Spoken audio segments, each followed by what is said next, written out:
tumama ang 7.8 magnitude sa Mindanao, no? Kaninang umaga. Ayan, mga building nagbagsakan, pati ang building ng Jollibee. Ayan, mga tao na naglalakad, halos nagtatumba-tumba. Ayan, napakalakas guys, pati sa dagat lakas ng alon.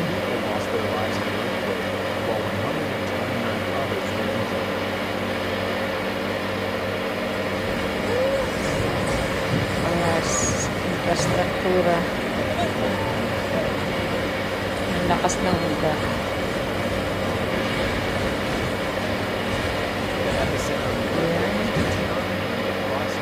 Bakit nga ba napakalakas ng uga sa Mindanao?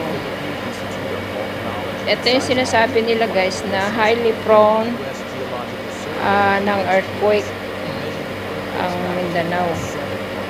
Dahilan guys, yung trench, Cotabato Trench, at saka yung fault line system ng ating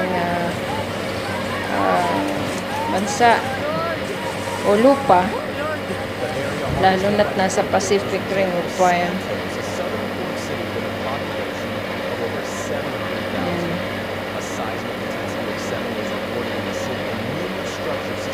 Mataas talaga ang uga dahil dito sa mga fault line na to. Marami. Unlike sa north, ang target niya sa Baguio City lang. Pero sa Mindanao,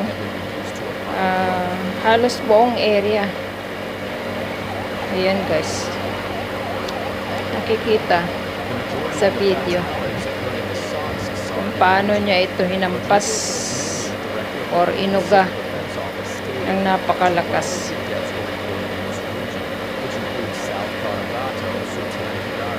Kita mo yung mga tao takot. So may mga namatay na rin guys,